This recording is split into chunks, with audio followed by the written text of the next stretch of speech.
Assalamualaikum warahmatullahi wabarakatuh.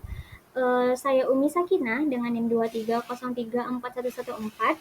Di sini saya akan mempresentasikan PJBL dari mata kuliah Teknik Pengolahan Data Geofisika dengan dosen pengampu yaitu Bapak Zulhendra MSI yang berjudul mereview suatu jurnal atau artikel dan membandingkannya dengan buku digital sinyal processing fundament.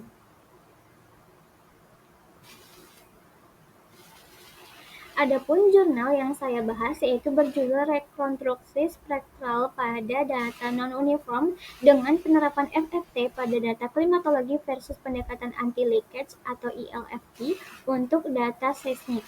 Kemudian membandingkannya dengan buku Digital Signal Processing Fundament karya Lizentan PhD.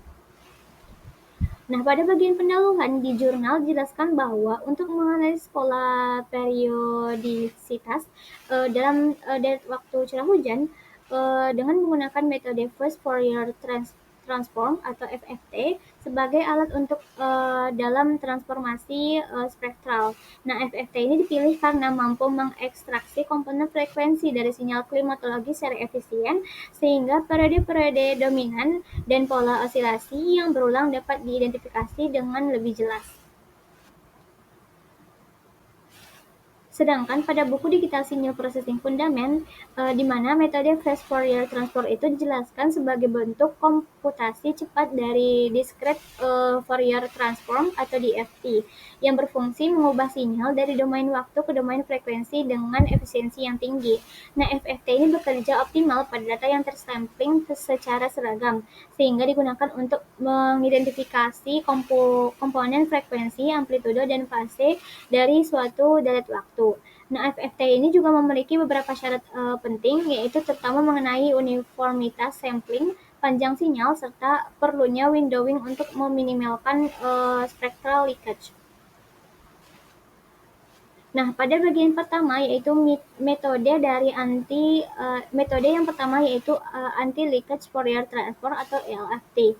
Di mana pada jurnal tujuan dari ELFT ini untuk mengurangi spectral leakage pada sinyal dengan non-uniform sampling, terutama pada sinyal seismik. Nah, kemudian untuk jenis data yang dituju yaitu data seismik, data pengamatan lapangan, sinyal yang tidak teratur atau data yang dengan missing points. Kemudian untuk kekuatan metodenya yaitu dengan presisi yang tinggi pada frekuensi meskipun sinyalnya acak, tetapi dia akan menghasilkan kebocoran spektral. Selanjutnya, jika dibandingkan dengan buku di mana tujuan ELFT itu dijelaskan bahwa FFT gagal pada non-uniform sampling, tetapi tidak memberikan solusi lanjut seperti ELFT. Kemudian untuk jenis data yang dituju yaitu data sinyal digital dengan uniform sampling. Tidak ada penyelesaian untuk data yang tidak seragam. Nah, padahal pada jurnal dijelaskan untuk data non-uniform. Nah, pada buku itu tidak dijelaskan untuk data yang non-uniform. Kemudian untuk kekuatan metodenya, ketelitian tinggi hanya pada data yang seragam, tergantung oleh leakage jika data tidak di window.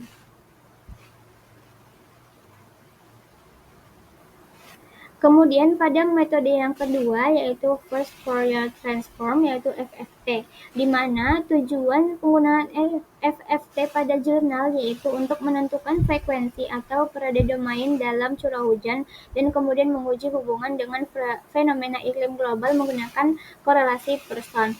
Nah, sedangkan pada buku, FFT digunakan sebagai alat untuk menjelaskan transformasi frekuensi, analisis spektral, filter digital, dan rekonstruksi sinyal secara umum.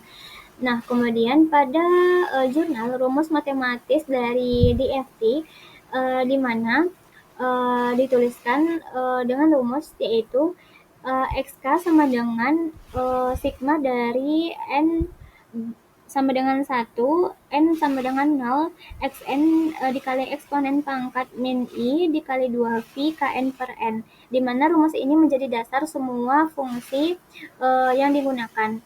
Kemudian pada buku di mana rumus DFT ditulis secara matematis di mana Xn sama dengan 1 per N sigma N dikurang 1, K sama dengan 0 di mana XK dikali eksponen pangkat I dikali 2V Kn per N.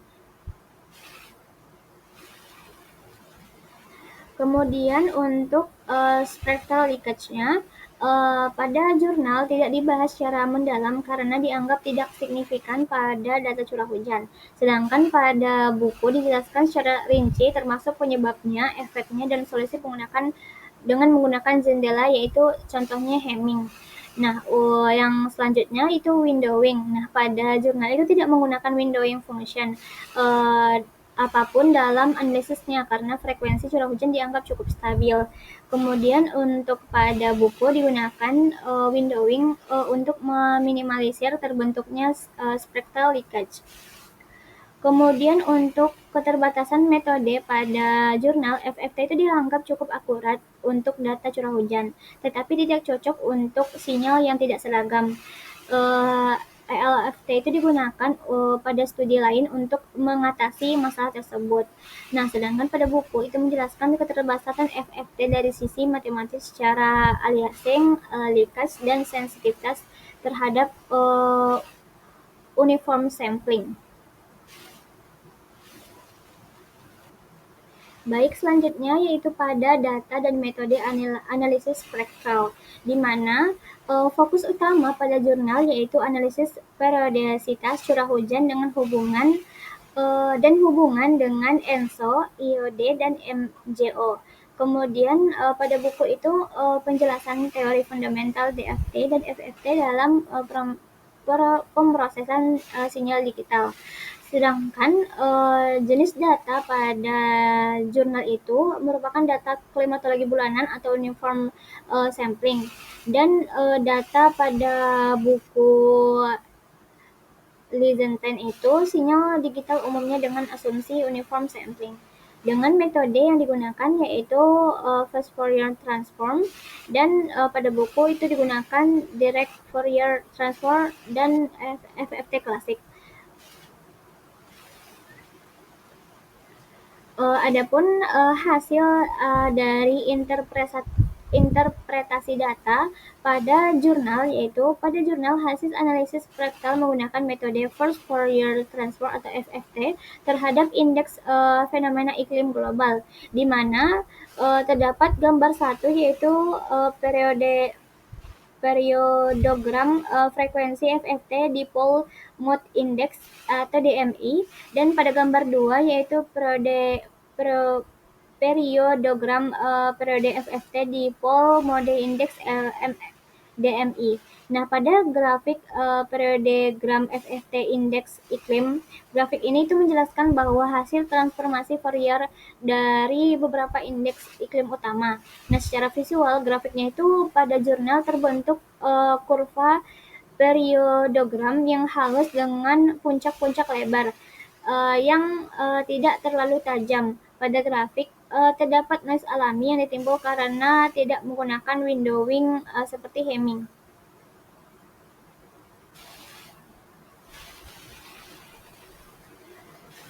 Nah, sedangkan pada buku Lizenstein dengan metode FFT pada data uniform, nah pada gambar ketiga itu terdapat grafik yang menggambarkan karakteristik FFT ketika diterapkan pada sinyal ideal yang hanya memiliki satu frekuensi dominan tanpa kontribusi frekuensi lain. Nah, bentuk dari puncak yang tajam dan terlokalisasi menunjukkan bahwa FFT dapat mendeteksi frekuensi dengan presisi tinggi dan pada sinyal yang sederhana dan bebas gangguan. Sedangkan pada gambar 4 yaitu bentuk hasil Hemmingnya, di mana pada bawah grafik ditunjukkan spektrum hasil FFT setelah sinyal diberikan Hemming window sebelum ditransformasikan. Nah, hasilnya itu menunjukkan bahwa bentuk puncak pada masing-masing frekuensi menjadi lebih halus dan penyebaran energi atau leakage-nya itu lebih terkendali. Nah, grafik ini tuh menggambarkan bagaimana proses dari windowing mampu meningkatkan kualitas analisis frekuensi dengan memperkecil distorsi pada spektral, terutama ketika sinyal memiliki lebih dari satu komponen frekuensi windowing. Baiklah, sekian presentasi dari saya. Bila ada kata-kata saya mohon maaf. Wassalamualaikum warahmatullahi wabarakatuh.